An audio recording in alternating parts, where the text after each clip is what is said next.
Are you seeing the screen, Amanda?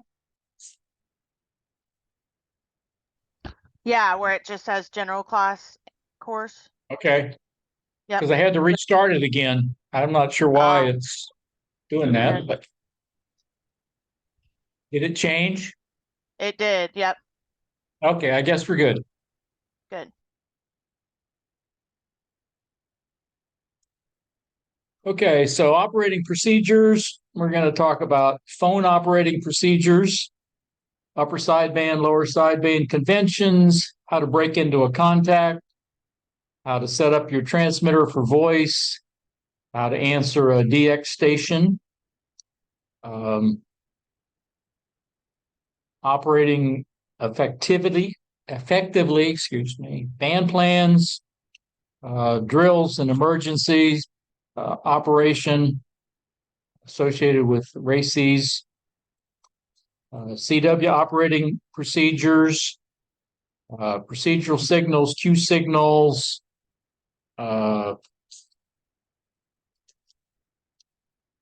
I think they call them is it pro signals or pro words? Okay. That's what the Air Force calls it. Full break-in, the volunteer monitor program, not the volunteer examiner program, HF operations, and digital mode procedures. So phone operating procedures, single sideband is the most common voice mode used on HF.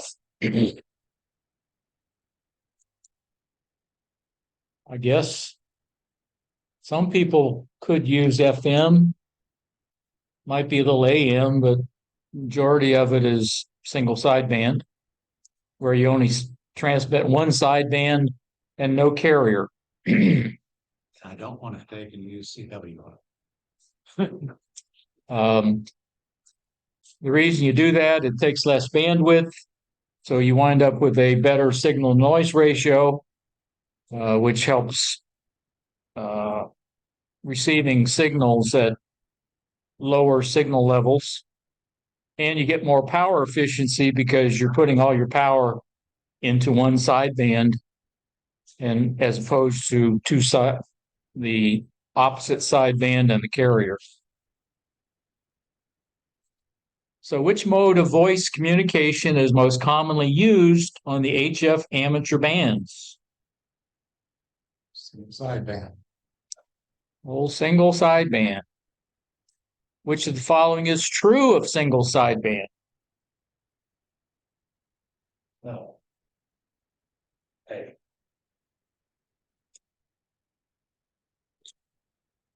Are you reading quickly again? Oh, no, the carrier's best too. Let's see which one is carrier. Yeah, Bravo.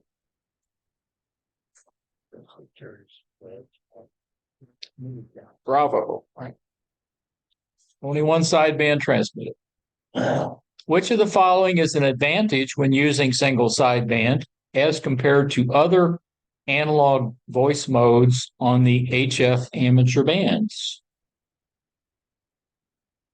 Less bandwidth.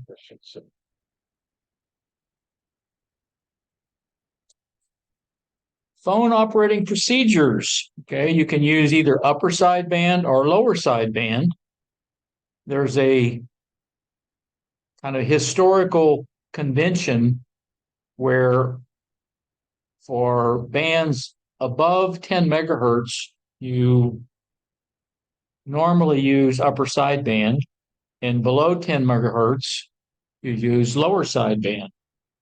It's not a rule or a law, it's a convention. And apparently, it was adopted because in the early days, it was easier to do lower sideband at the 9 megahertz frequencies they were running the local oscillator at, or something like that. And it sort of stuck. The convention for CWs have a little bit different. I don't know. I do not know. I'm not a CW person yet. And this is about single sideband. Yeah. You can look it up. Yeah. but pretty much can use either one for CW. Yeah. Because you're generating both. Back in the 60s, it was a guess as to what they were going to be on. Actually, It's a World War II surplus equipment. when you set your receiver for CW mode as opposed to single sideband and you're listening to CW, what does that do to your signal? You're going to have VFOs that are going to be introduced. True, but That's going to resonate with this sighting. you're still going to be, your passband is still going to be centered on your carrier frequency. All right. Okay, so you can use upper or lower, upper above 10, lower below 10. So which sideband is most commonly used for voice on frequencies of 14 megahertz or higher? Upper. All right, greater than 10. Which mode is most commonly used for voice communications on the 17 and 12 meter bands? I'm trying to confuse you by throwing in meters. Upper sideband. Okay.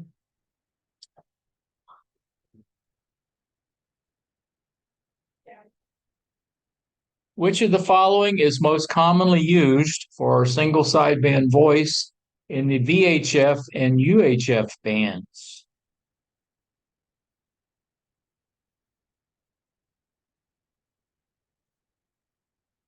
Same rule applies. Upper sideband. Upper sideband. I don't see it used that much up there, but you can do it. I can't do it. Well, Not here. some people can do it. My 991, I guess, could. I tricked it. My 9700 did do it. Yeah. I'm not sure who I communicate with. Yeah. Which of the following modes is most commonly used for voice communications on the 160, 75, and 40 meter bands? Bravo.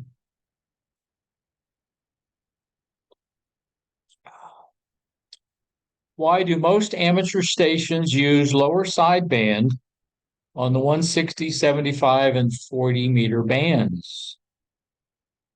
Donkey. Good amateur practice, not a rule. Phone operating procedures establishing a contact. For HF on voice or CW, you would do a CQ. Da da da da da da. Or reply to a CQ. The exception being if it's a DX call, that means that whoever is transmitting wants to make contact with somebody at a distance. So the rule is if they are in the contiguous 48 states, meaning not Hawaii and Alaska, if they do a CQDX, they only want replies from stations outside the contiguous 48 states. So if I was doing CQDX here in Florida, it would still be legitimate to receive replies from Alaska or Hawaii, but not from Texas or Georgia or someplace. Likewise, if I'm a station in Europe and I'm doing a CQDX, then I'm expecting to hear from somebody within the contiguous 48 states. Is San Francisco still considered contiguous? It's contiguous.